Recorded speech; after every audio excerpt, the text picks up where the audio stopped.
Chapter 13 to 14. I guess I kind of expected this, I thought to myself as we arrived to the encampment. I've heard that humans have been struggling for a while, but I didn't think this bad. We arrived at the encampment not too long after setting out with Eric and his men, and the people had definitely seen better days. We were a decent ways out from the kingdom's walls, and the encampment was located on a hill that overlooked a large, mostly flat, area. Multiple large tents, makeshift barricades, towers and even cooking areas were littered throughout the area. The soldiers themselves were pretty roughed up and looked to be on edge, but almost all of them released a sigh as we arrived. We mostly traveled on foot, much to Aqua's annoyance, and once Eric came into view, all the soldiers were excited. They gave Kazuma's party and me a weird glance but mostly dismissed us. "Eric, sir," a soldier ran up to greet us. He had a tired look on his face, but he had a small smile nonetheless. He wore a standard set of plate armor and wore a helmet that had the faceplate lifted up so you were able to see his face. "You're just in time. We just received word from our scouts that a large wave of demons will arrive within the hour." "What are your orders?" Eric hummed and rubbed his chin with his left hand as he carried his helmet in his right. "Take me to the war room and we will discuss a plan.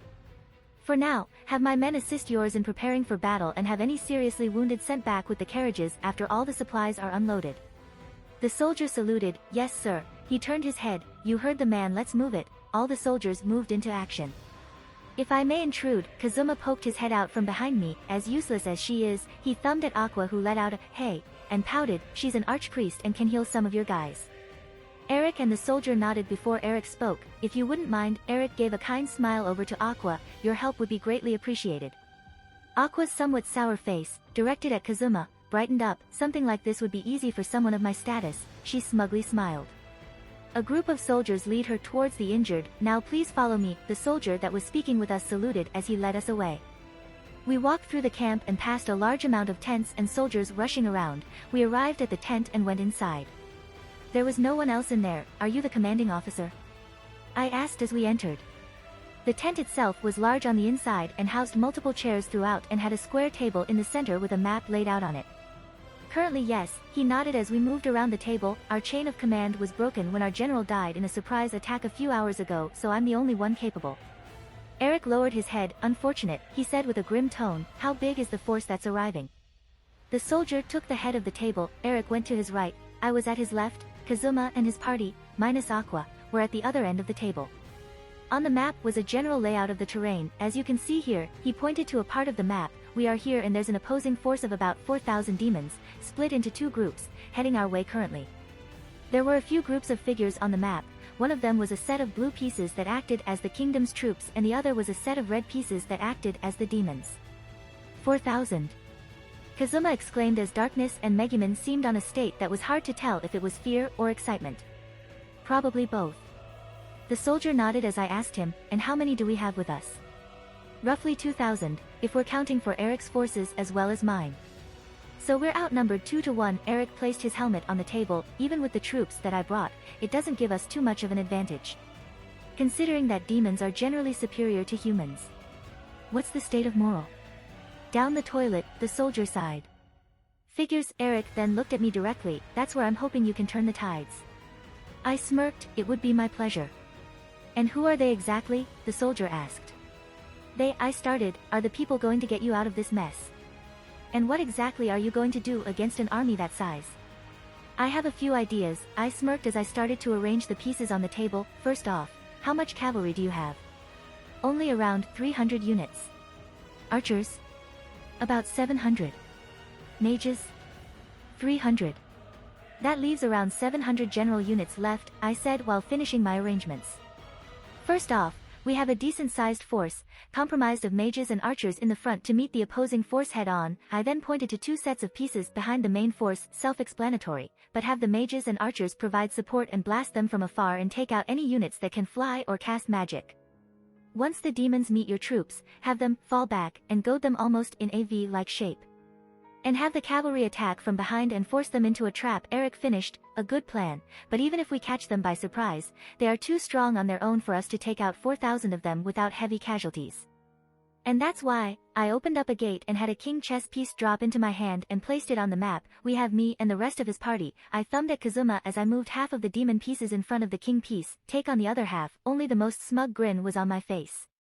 Are you out of your mind? The soldier all but shouted. There's no way in hell that some guy in gold armor and a bunch of kids can take out a horde of 2,000 demons on their own. I chuckled. For an ordinary party maybe, but not for us. Eric sir, the soldier looked to Eric. Not to say your judgment is wrong, but how the hell are these random people you grabbed going to be able to do this? Only someone like Mitsurugi, the prince and a handful of others could hope to do something like that.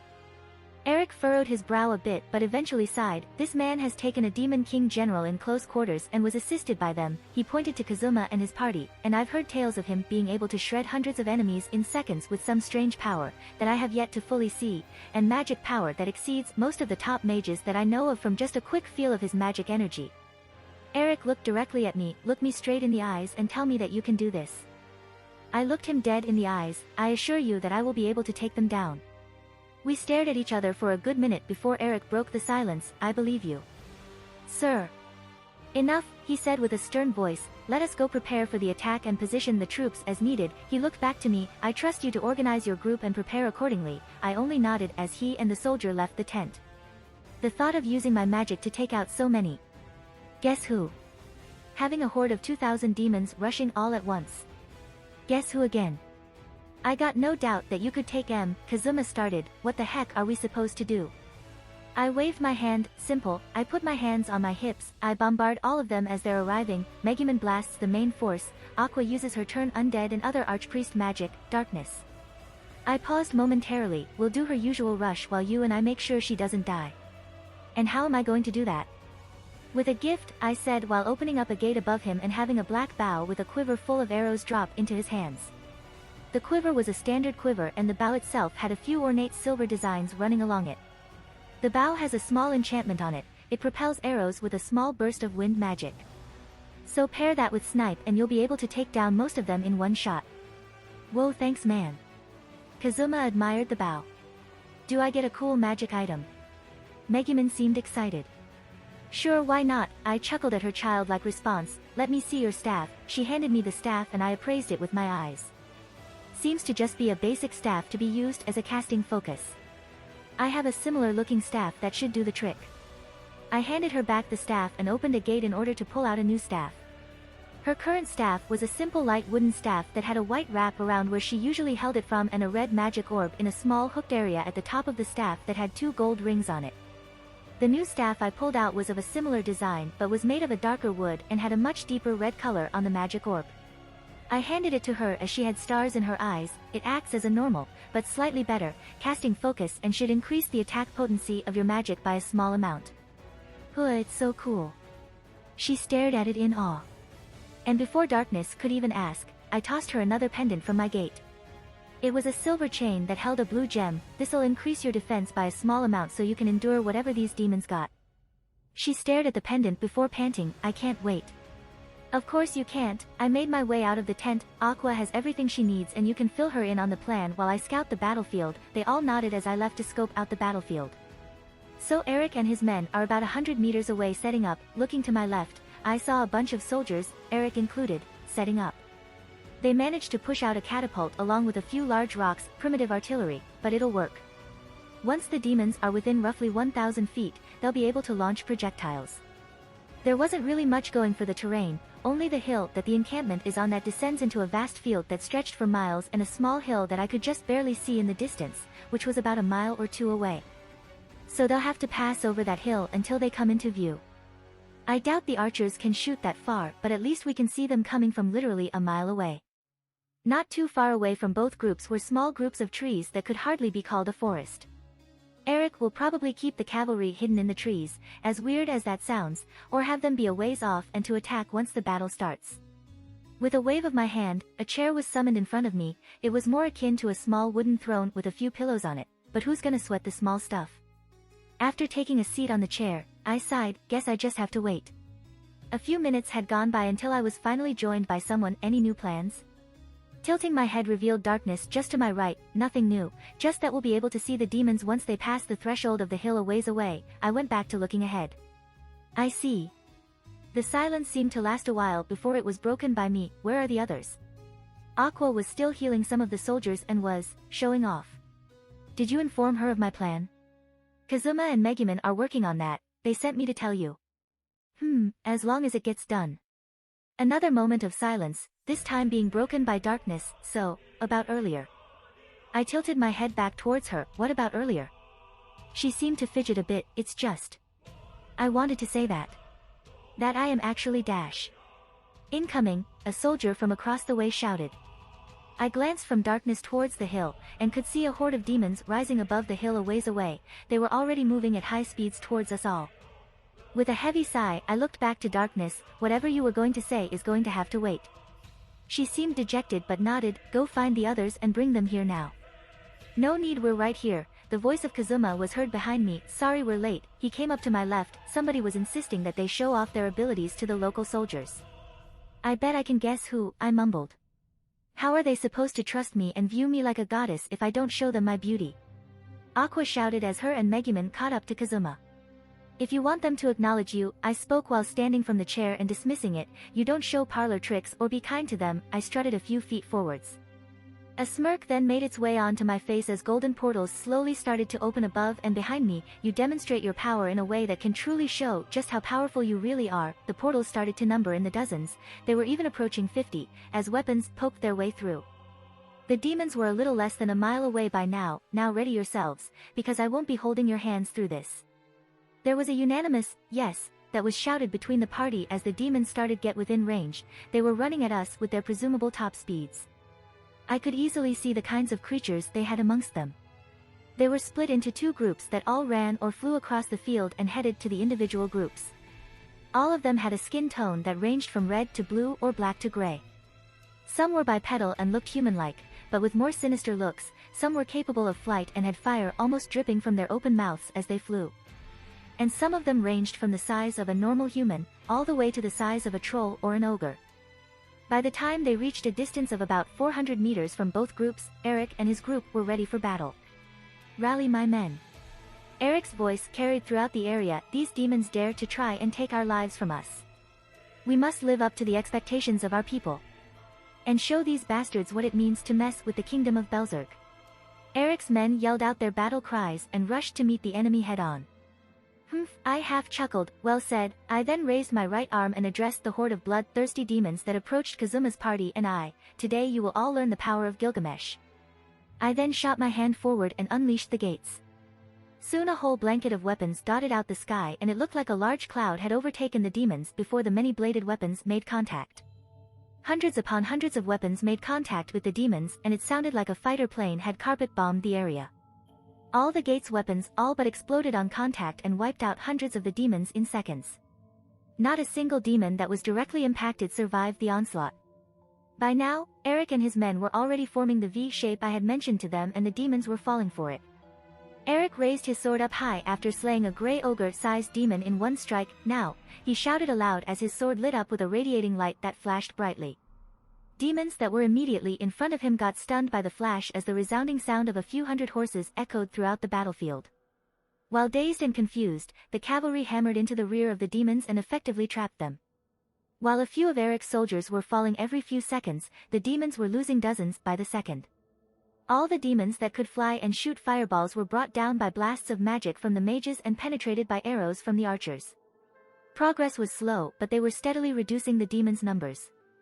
Megumin, I called out. Her eyes lit up. Is it my turn now? It is, I nodded and smiled. Can't wait to test this out, she squealed and held her new staff out.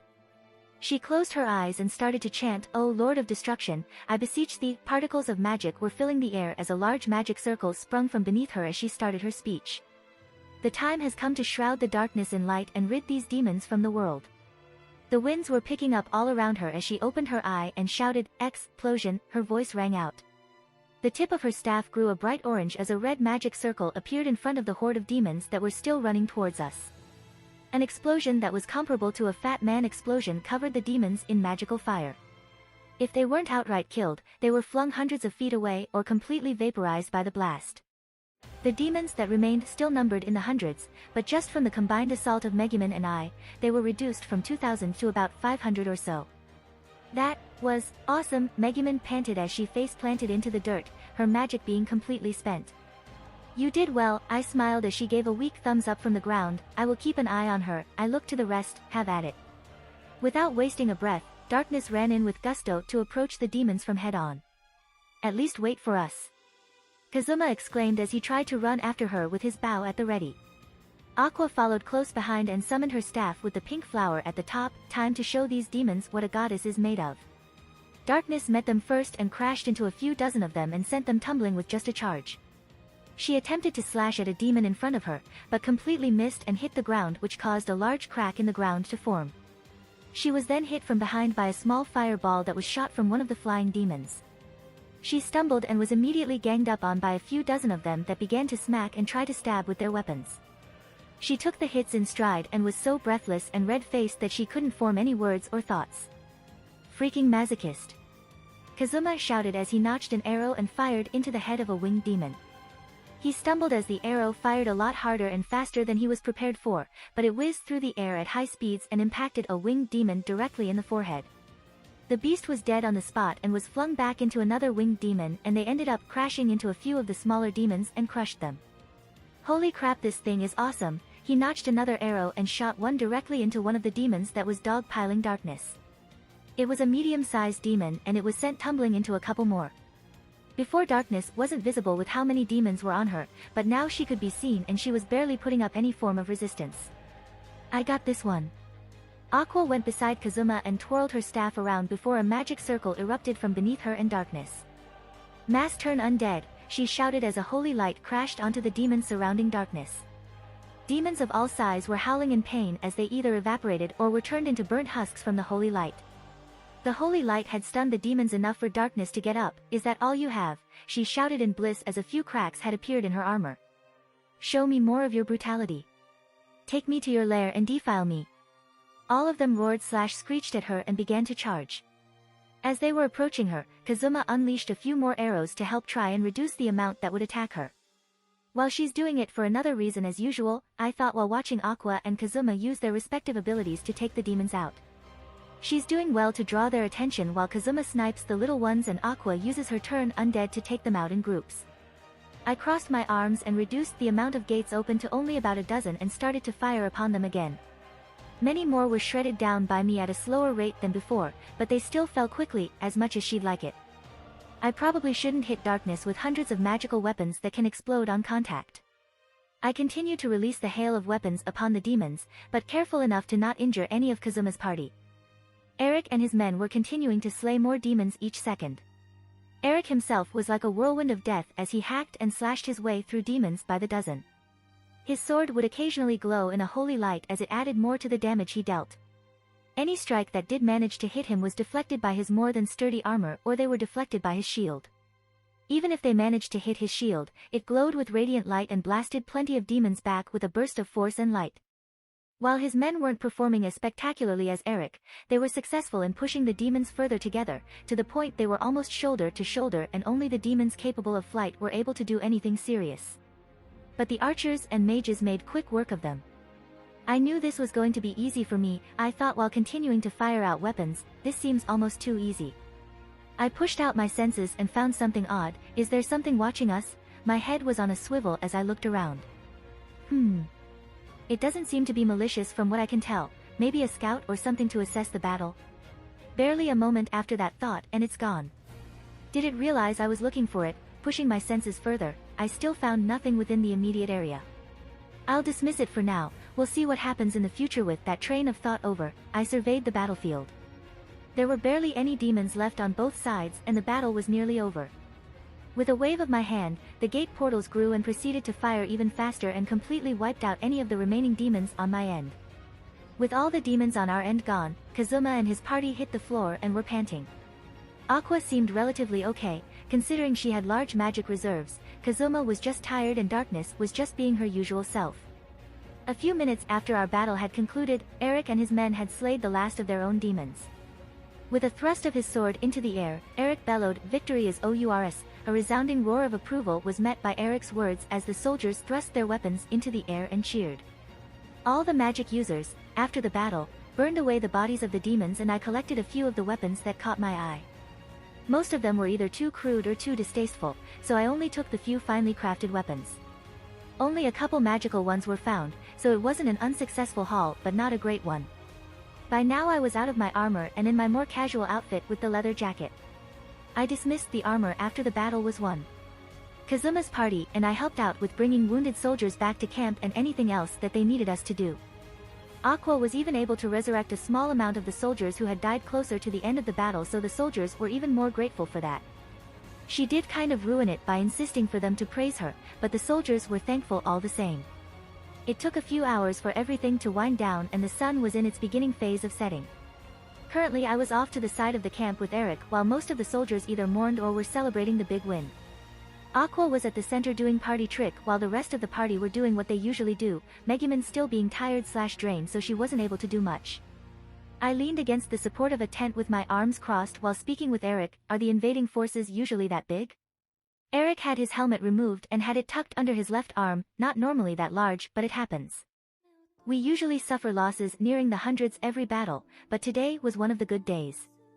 I see. I closed my eyes for a moment before opening them. I would still be very cautious in the near future. Why is that?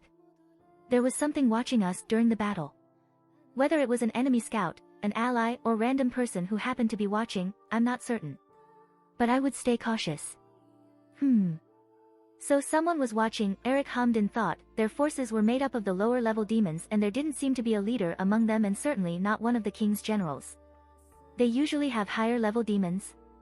Mostly in forces that are smaller in size, but the few times we've had to fight forces this big, there's usually a few higher level demons that give even me some form of trouble. That does seem odd. A sigh escaped me. They could have been scouting us for a specific reason. My thoughts exactly, Eric responded before sighing. I guess I will stay on my toes tonight to be safe. He extended his hand towards me. I thank you for your services. I grasped his hand and shook it. All your rewards should have been forwarded to your guild. I let go of his hand. It was a pleasure. I got up off the support. I will make my way back to the city and collect the carriage I brought and leave for Axel. Eric nodded. I bid you farewell and a safe travel. Eric went in another direction as I made my way to the party. Wouldn't mind staying for a while, but I'd like to return home at a good time. Almost right after that thought, I could feel my vision warping a bit. What's happening now? I was having another vision. My mind almost felt like it was rumbling as I was able to see what looked like a metal pillar moving as if it were a part of a spider leg. It rumbled my mind with every move it made, and with every move, more legs appeared until, what could only be described as a massive fortress marched on its way. This fortress was hazy, but I felt as if I could hear the words, Axel, and, danger, while seeing multiple flashes of Axel. I snapped from my daze and looked around. No one had noticed me standing and staring blankly at nothing. Something is heading for Axel. I'm not too sure what it is, but it's coming soon. I didn't really want to stay much longer anyway, so I grabbed Kazuma and his party so that we could leave. Aqua wanted to stay, but after threatening to leave her behind, she quickly changed her mind. They were all curious by the fact that I wanted to leave so early, but they didn't really press it. Once they were ready, I teleported us back to the front gates of the castle and we were escorted back to our carriage. When we got back to it, I teleported us and the carriage back to Axel. Wiz was right, I thought to myself as I had teleported us back in front of the mansion. While I haven't even depleted half of my magic, the amount that was used to teleport us and all this stuff would be a lot for anyone else. Kazuma let out a happy sigh as he opened the gates to the mansion. It's going to be so nice to sleep in a bed tonight. He turned towards me. You gonna stay a night with us again? I shook my head. No, I have neglected my home for a while. I guess that's understandable, Kazuma responded as I opened up a gate and gave them back any of their stuff that I was carrying for them. I guess we can meet up at the guild tomorrow morning or something and collect our payment. See ya, and thanks for the bow, he waved as he made his way back into the mansion. Aqua and Megumin said their goodbyes and Megumin thanked me for the staff I gave her. It was only me and Darkness left outside. I guess I should give this back you. She pulled off the necklace that I gave her, the one that altered her appearance. I took it back and dismissed it to my gate. If you need it again, just let me know. My hand was on the cart and I was about to teleport the cart back to the rental place. Thank you, Darkness spoke. Think nothing of it, I waved my other hand. When you are truly ready to tell me what you wanted to before. I'll be waiting. With a shimmer and a flash, I had teleported back to the rental place, which was still open thankfully, then back home. There was a lot on my mind in that moment. When I made it inside, I flashed on my white shirt and loose black pants and went to my room. I sat on my bed with my eyes closed and began to think. I have to get a visual on what that was earlier. With a cleared mind, I began to imagine what I saw before. The images that were seen before, played in my mind again. Fortress, destroy, Axel and danger. What else is there to see? New images and words started to flash in my mind: mobile fortress, tomorrow, danger, destroyer. I then almost had a bird's eye view over a valley as a walking spider-like fortress flashed in my mind. Beady red eyes, that numbered at 7, stared ahead as its mechanical legs carried it with no purpose. Birds flew above the fortress but were vaporized when they reached it. This is not good. It was fairly early in the morning and I had found myself waiting outside the guild with my back leaning against the doorframe and my arms crossed while wearing my usual leather jacket outfit. The sun had barely started to rise and there was a slight chill in the air. What was I doing outside the guild, you ask?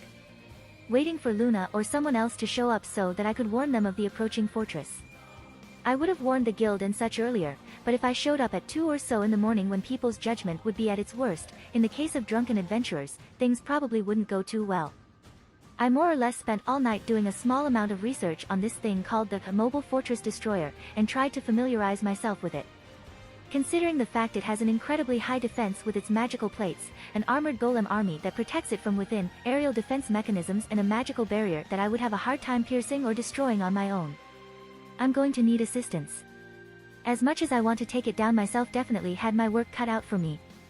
Not too long after that train of thought, I could see a very tired-looking Luna making her trek towards the guild.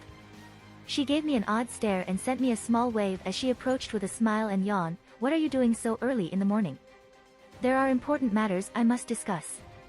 She only tilted her head as she unlocked the doors to the guild and made her way inside. It was weird being in here so early in the morning. What's so important that you're here before the sun is up? Slowly the guild doors shut behind me as we both were now inside the guild. There's a thing called the Mobile Fortress Destroyer, and it's currently on a direct course for Axel. Her eyes widened momentarily, but she seemed a little skeptical, which was completely understandable. Are you serious? She questioned with a more serious expression. As serious as I can be, I responded with an even tone. Send out one of the guild's familiars a few miles outside the front gate to the northwest. We always have a few on standby and some patrolling the area, she responded before running over to her kiosk and grabbing a small magic orb which she put on one of the tables in the guild. I joined her by standing on the opposite side of the table and putting my hands on the table and leaning forward a little bit to look at the crystal. Suddenly we were looking at a bird's eye view of the plain surrounding Axel. A decent amount of time had passed as we were both looking into the orb and more workers were starting to show up at the guild. They tried to say hello, but we were too focused onto the crystal to really acknowledge them. Suddenly the familiar diverted its course slightly and started to fly towards a black mass in the distance. The sun almost seemed to rise behind the mechanical monstrosity and gave it a very menacing look. It moved without care and its 7 red eyes glowed with sheer destruction. Its spider-like mandibles clicked and moved along with its spider-like legs and almost cone-shaped back. By the time the familiar made it overtop the fortress, a laser suddenly shot out and blasted the familiar into dust, completely cutting off the connection and visuals. Luna's face was positively horrified as she looked at what just happened. I can't believe it, she stared at the now blank crystal. Whether you believe it or not. We need to sound the alarm and have any adventurers that are standing by to get down here and prepare. Right. She nodded her head with vigor and immediately went to a small corner of the guild where there was something that looked almost like a broadcasting booth. The people of Axel were about to get a very fun thing to wake up to. P.O.V. changed, 3 RD person. Within the center of Axel was a large tower that had old-timey speakers jutting out from the side that looked like they belonged on an old record player. A bell suddenly started to ring out through the tower and it easily covered the whole entire city. Citizens around Axel who were either still in bed or just setting up their market stalls for the day, were shaken out of any kind of funk they were in and starting looking around in a frenzy. A small amount of static came over the speakers before the voice of Luna was heard. Destroyer alert! Destroyer alert! His voice boomed across the whole city. This is not a drill. I repeat, this is not a drill. All citizens need to evacuate and all adventurers need to gear up and report to the guild. A panic began to spread throughout the streets as people started to basically throw themselves out of bed and start packing the essentials before sprinting out the doors. Stall owners began moving their products and collecting their families before doing the same. Any nearby and had their doors burst open as adventurers, who had serious looks on their faces, make their way towards the guild. And all the way out by Kazuma's mansion, they were all throwing themselves out of bed. Well, Kazuma was panicking at being woken up so quickly and was confused since he had no idea what the heck was even going on. He opened the door to his room and was still wearing his sleeping clothes. What the hell is Destroyer? He looked into the halls. Megumin, who was in a nearby room, opened her door with a worried look. Something really bad, she started. Get dressed and grab your stuff. We have to leave. Kazuma didn't know what to think, so he just got dressed in his usual gear before going down the halls, only to see Aqua seemingly already dressed and carrying multiple bags of stuff. What are you doing? Kazuma half shouted. Leaving, that's what, she said before heading out the door and loading up a small cart with stuff before looking as if she was going to leave. Wait. Hold up. Kazuma went after her. What is going on? Did you not hear the broadcast? We have to leave. She's right. Megumin was now out the doors, fully dressed and wielding her staff with some belongings on her back tied in a sheet. Will someone tell me what the heck is a destroyer? Darkness, which was now fully armored, opened the door to the mansion and walked out. It is an ancient weapon that destroys everything in its path.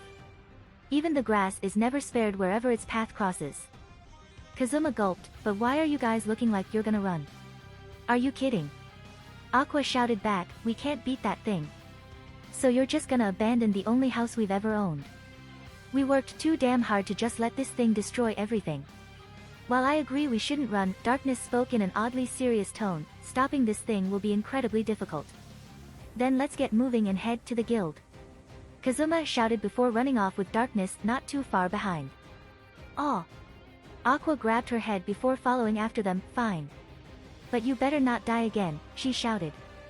Wait for me. Megumin shouted as she ran after them as well. P.O.V change, Gil P.O.V.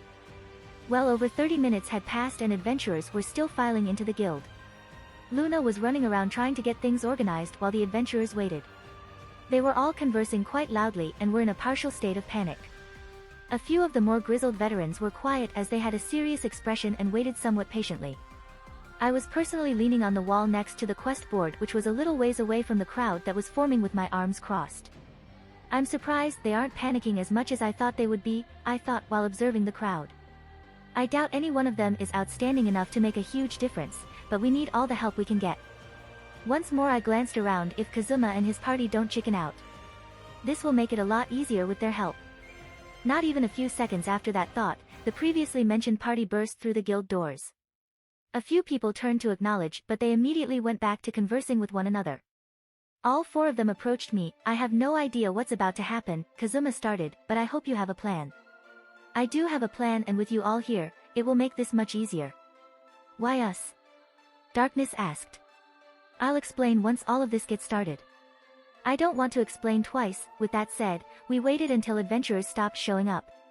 We didn't have to wait too long until Luna decided to get the ball rolling. Thank you all for coming so early in the morning, she gave a slight bow of her head, and thank you for putting your lives on the line by being here with us today. All of the adventurers had serious looks on their faces as they listened in. Another one of the guild's workers stepped up from behind Luna. She wore a white dress shirt and a black vest, which was similar to most of the guild workers. She had short green hair and a serious look on her face. Our intel shows that the destroyer is approaching from the northwest and will be here within the next 4 hours. She glanced at me. You can thank Gilgamesh for warning us in advance and buying us an extra 3 hours of preparation time. I didn't show any reaction, other than meeting the stares of the adventurers that glanced at me.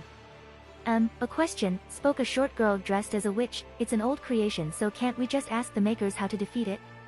That would be impossible, I spoke from my spot as everyone turned to me. The original creators of the destroyer were killed a long time ago by the destroyer itself. Everyone grimaced at that. If only Mitsuruchi were here, mumbled out some adventurer. My eyebrow twitched as the rest of them began to mutter about him and start asking where he was. We don't need him, I said aloud to silence them. Either way, we should just get out of here, Chris of all people spoke up as she made her way through the crowd. We can't just do that, Darkness argued back. It is our duty to protect the people of this city. Chris then sauntered up to me and tugged on my sleeve. So what's this big plan I overheard you talking about earlier? First off, I took her hand off my arm. Let go of me. And second, I tilted my head towards Aqua. You're good with taking down barriers, correct? Yeah, I am. One of the destroyer's defense systems is a magic barrier that can block almost, if not all, magical attacks. Do you think you can dispel it? She took a moment to think before shrugging. I'm not sure, but I'd have to try and see. Good enough, I nodded and glanced at Megumin. Then we have you bring the heat and blast the thing to either destroy it or immobilize it. Megumin perked up and began to think before pouting. I probably could. But I don't think even I can take it down in one hit. even with the new staff you gave me. I could only sigh before looking to the crowd. Anyone else specialize in explosion magic or has a high area of effect destruction spell? All of the adventurers looked around or at the floor as neither of them stood forward. A good few seconds passed before a hand poked through the crowd. "Excuse me," a familiar voice spoke as they tried to push their way through. Everyone parted to reveal was in the crowd. "I'm sorry I'm late, but I'm a certified adventurer and I may be able to help."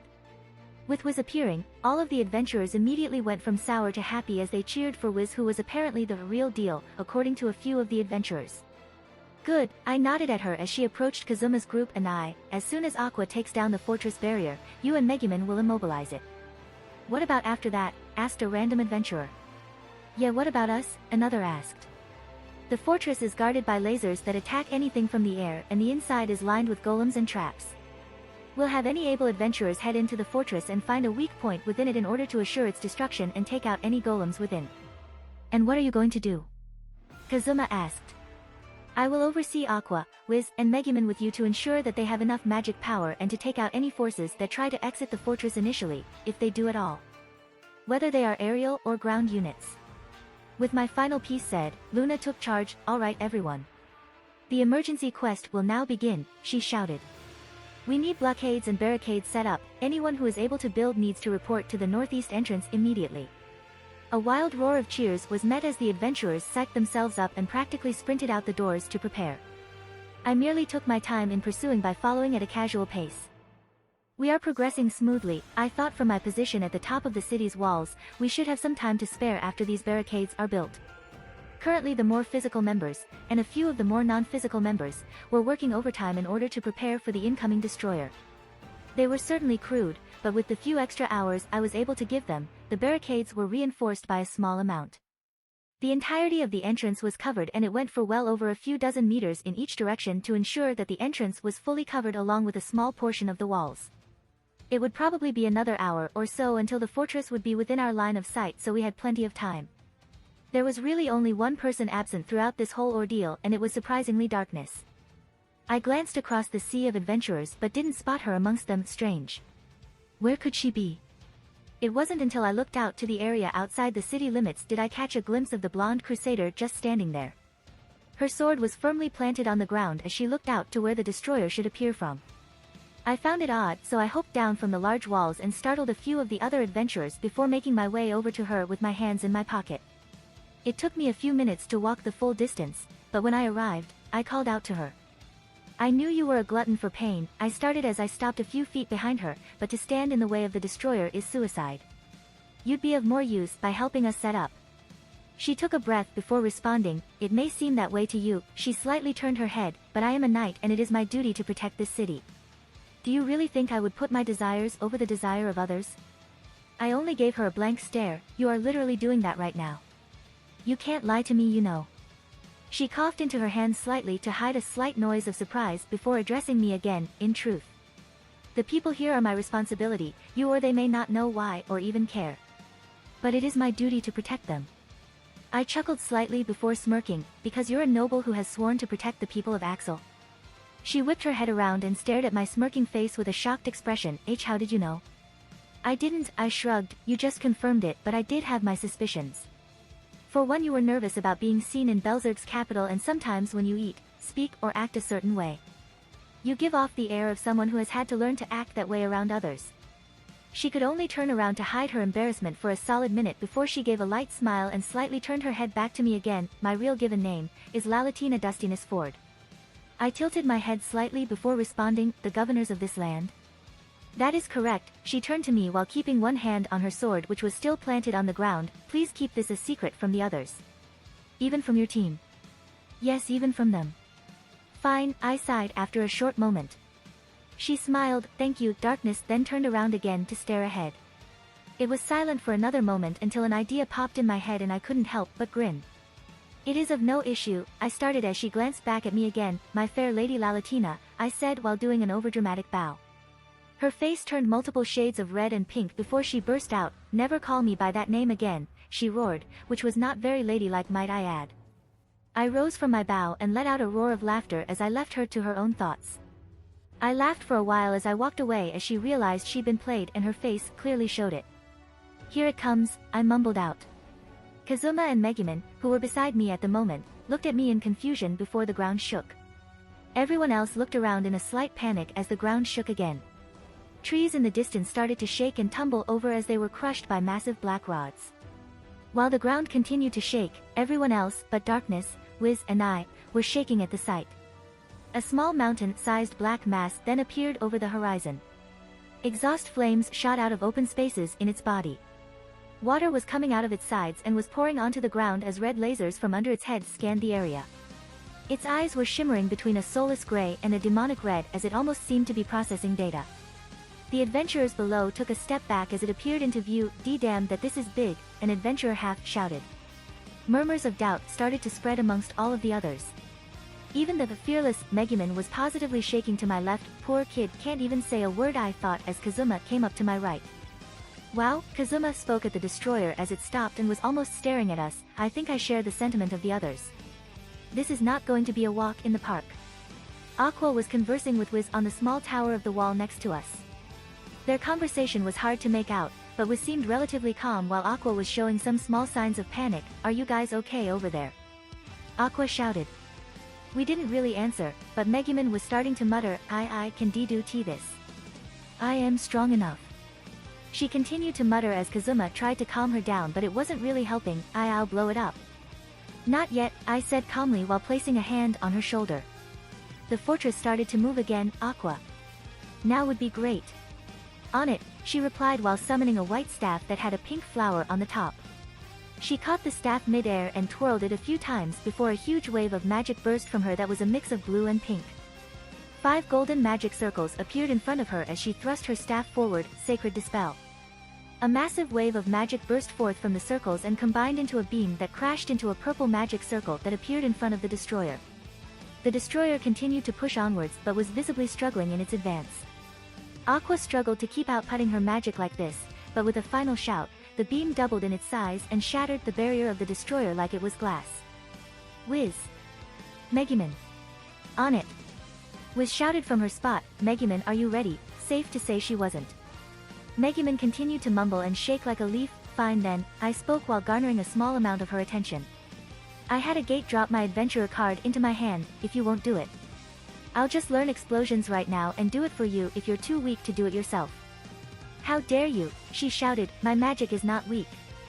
No one can outdo me in explosions. I'll show you the biggest explosion you've ever seen."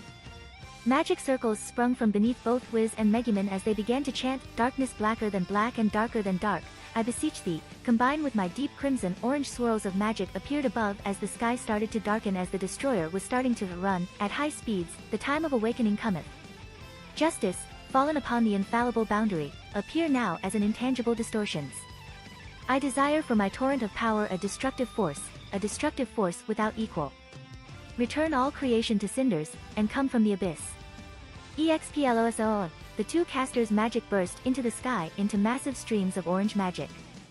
Both attacks swirled and traveled throughout the sky as they approached the fortress and smashed into it, causing an absolutely massive explosion that engulfed the entire fortress and anything in its immediate surroundings. Within a few seconds the destroyer emerged from the sea of flames and crashed into the ground, causing the ground to shake as if there was an earthquake. It slid across the dirt until it came to a stop in front of Darkness, who still stood as still as a statue. Her hair blew furiously in the wind as it came to a stop a few inches away from her. All was silent for a good 30 seconds before all of the adventurers started to cheer. They continued to cheer for a while until the weight of it all came down, but the excitement was still there. Aqua was certainly in on this. "Now that that's all done, we can all go to the bar." Kazuma started to panic. "Don't jinx it, you idiot." I could only sigh. "He's right, it's not wise to tempt fate. We should make sure the job is finished before we celebrate." "What are you two talking about? It's clearly dead." Aqua crossed her arms. "What's it gonna do? Blow itself up?" A mechanical pulsing sound soon filled the area as the destroyer's eyes started to blink an ominous red. "Critical damage detected," a robotic female voice came from it. "All crew evacuate immediately. Self-destruct initiated." "Why?" Kazuma grabbed his head and screamed into the sky along with all of the other adventurers. "Ah crap," shouted an adventurer as they turned and started to run. "I'm getting out of here," shouted another. "It's gonna blow. I don't want to die." Kazuma was of the same mindset as he grabbed onto Megumin and started to move his way down the wall. Kazuma looked at me and saw that I wasn't following. Come on man, we gotta go. I only stared at him with a blank expression. No. What do you mean no? Everyone but that idiot Darkness is gone. You're strong, but not even you can stop that thing from self-destructing. I'm not a coward, I sneered. I'm not going to run and I'm certainly not going to let that thing kill me. I then glanced down the wall at the retreating adventurers. You fakers. I roared out, causing all of them to stop in their tracks and stare at me. You call yourselves adventurers? I sneered again, running at the first sight of danger. Going to let your town be destroyed? All your belongings, your livelihood, and all the things you've worked so hard to protect in the past. You all fight for glory, recognition, and to gain strength to protect what you hold dear, and you're going to throw it all away. I jumped from my position on the wall and landed in the middle of the crowd. Long ago I would have made the same decision you are making now. My voice was more calm as I walked forward and they parted way. I will not force anyone to stay. Just know that you will be coward in the minds of many, myself included. They flinched a little. Mankind has lost enough to the Demon King and it may be fate for our lives to end today. But I know that I will not be taken down so easily. I started to walk forward as the adventurers began to murmur. Even up ahead, Darkness had ran over to the destroyer and hopped in one of the gaps in its armor. As I continued to move forward, I had a few dozen gates open and launch a hail of weapons at the destroyer, and all of the weapons I had sent, detonated, and blew a hole in the tower on its back. All of the adventurers saw this happen and began to rile themselves up as they all shouted and ran past me towards the destroyer. Seems they are not all cowards, I thought to myself as they started to grapple up the destroyer and head inside the hole that I had made. By the time I had made it to the destroyer, Kazuma, Wiz, and Aqua caught up to me. Man, you are starting to get good for speeches, Kazuma said from beside me. You think? I said while grabbing him and Aqua by the shoulder and jumping up onto the fortress. It was hastily thrown together. Wiz then floated up next to us. I doubt they would have entered the destroyer without your speech. I hummed while hopping down the hole, and I followed by the trio. At least we have more ground being covered in order to find a way to stop it. The inside of the destroyer was very dark as there was barely anything inside to give much light. The inside was paved with stone and wires were spread throughout as the sounds of fighting and explosions were heard up ahead. Looks just like some old dungeon in here, Kazuma said as he ran his hand along the wall. Smells like one too. I have a suggestion, Wiz spoke up. If we find the core of the destroyer, we should be able to stop it from exploding. I nodded. I will find our way to the core. Stick behind me and this will be done quickly. I then closed my eyes momentarily before opening them as they now had a slight glow to them. There were many hallways and paths, just like a dungeon, but my eyes showed me a trail. Without waiting for a response of any kind, I followed that path that was laid before me. A few minutes into our walk and the many hallways, we came across other adventurers who were panting as they defeated golems made of metal.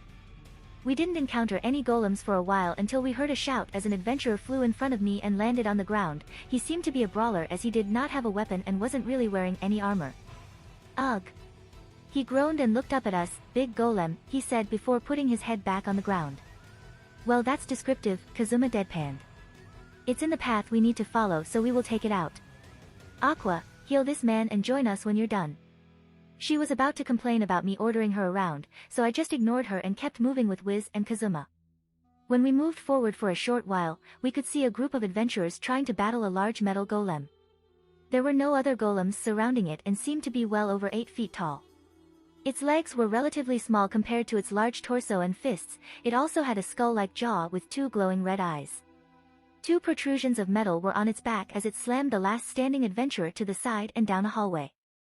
It then turned its head to us and let out a burst of steam. That thing looks tough, Kazuma stared at it. Not tough enough, I mumbled before it started to charge me head on.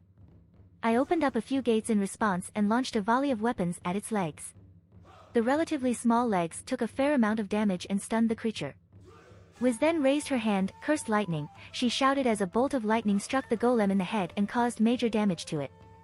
I then released another wave of weapons and sent the thing tumbling into the wall at the end of the hallway. Whoa, Kazuma stared in awe, must be nice to be that powerful. It has its perks, I smirked while continuing to make my way down the hallway and to the left. Aqua joined back up with us shortly after and we found the door to where the core should be. The door was sealed, but with my gate, it was easily blown open. No one else was near, so it was just us 4 as we strolled into the room. The interior was the size of a throne room and had a stone pillar in the corner of each side. A large throne-like seat was at the back of the room with a multitude of thick wires being fed into a large glass-like structure that held a floating red orb of something that I had never seen before.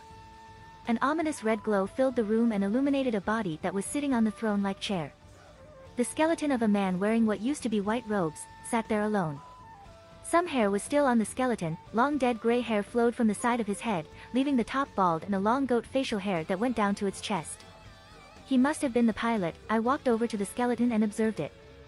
Yeah, you're right. Aqua walked up and looked at him. Looks like he died a long time ago. Duh, Kazuma said while looking at him. Probably died all alone. He pouted. Probably sucked. Humph. Aqua huffed. At least he's not undead. She threw a glance at Wiz, who pouted. I then noticed a book on one of the stone armrests, so I grabbed it. Seems that he left a diary. I opened the book and began to read it silently. A few minutes passed with nothing being said, so Kazuma peeked into the book as I closed it and threw it in my gate. What's it say? Kazuma asked. That he was contracted by some big shots in order to build this thing. And that he forgot to install an off switch or any way to deactivate the destroyer. And a few monologues of him not wanting to do it, and that he was trapped inside, so he lived the rest of his life in here, I answered while relatively deadpanned. Why do you sound so unimpressed? Aqua asked. I'll let you read it another time. I glanced up at the floating core, which was something called coronatite. Well, what the heck should we do? Kazuma asked. Either way, it looks like it's going to explode soon, Wiz said worryingly. You're a goddess, Aqua. Can't you do something about it? Kazuma looked to Aqua. Don't me. Can't you seal it or something? No, I can't. Where did you even get that idea? Aqua looked to Wiz. You're an undead, so can't you do something? We could teleport it. She offered up.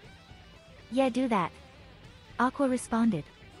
I don't have enough magic to do that. Wiz looked down. I still have a decent reserve left to cast other spells. But to transport something that unstable and powerful would take too much magic. Then I'll do it, I spoke up. I have plenty of magic to spare. But where are you going to send it? Wiz asked. Do you have a marker set somewhere? I scowled. Only within Axel, and one that I set in Belzerg's capital. Ah, crap. Kazuma said aloud. What about you, Wiz? The core of the destroyer started to glow even brighter. I have a few places, but we could just do a random teleport. Then I'll do that, I said. But what if you accidentally transport it to a populated area? Then I'll just have to take that risk. I looked back to them. I have a high enough luck stat, so I should be able to transport it somewhere and not kill anyone. Oh yeah, that's right. Kazuma exclaimed. We're both maxed out in luck, so you got this. Of course I have this. Just know you'll have to take full responsibility on where it ends up, Wiz said seriously. I waved my hand nonchalantly. I looked directly to the coronatite core. Teleport, I said aloud as a blue light enveloped the core and it disappeared, leaving the room with the same lighting as the rest of the place. Huh, Kazuma looked around. Pretty anticlimactic if you ask me.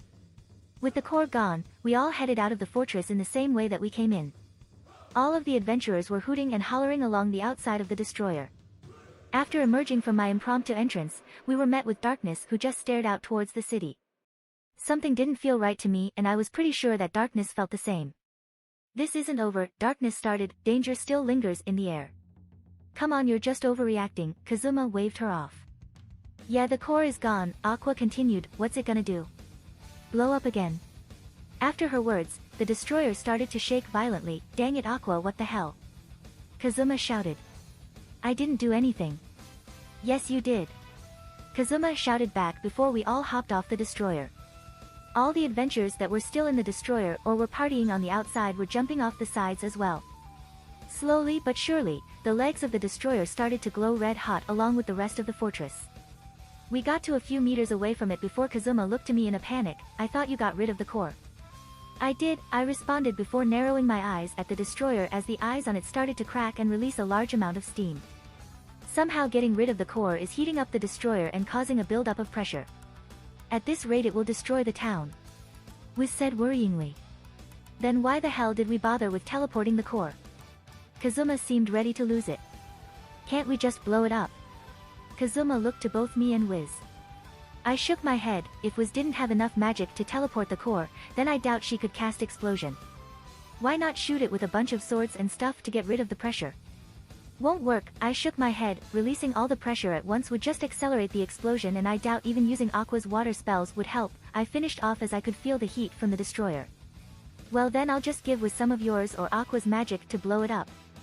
That won't work either, I shut that down, Aqua's magic severely hurts Wiz and while mine wouldn't hurt as much. It could still make her disappear with the divinity. I'll just have to teleport this thing too. Mother Fu dash. That's really dangerous. Wiz approached me, you already teleported the core to who knows where. I just waved her off while approaching the red-hot destroyer, teleporting the core took a lot of magic and this will probably be the same, I said while turning my head to the group after coming to a stop.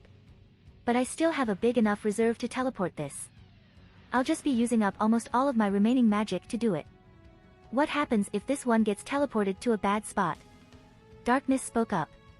Then I'll deal with the consequences just like I said with the core, I faced the destroyer, teleport. With a shimmer that was similar but on a much larger scale, the destroyer disappeared. Ha!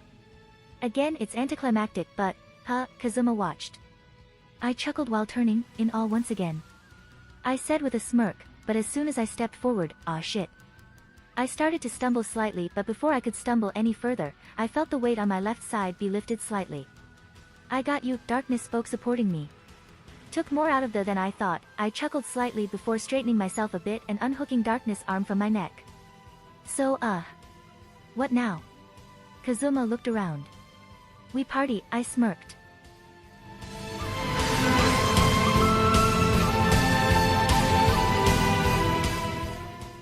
If you like this content, don't forget to like and subscribe. See you later, bye bye.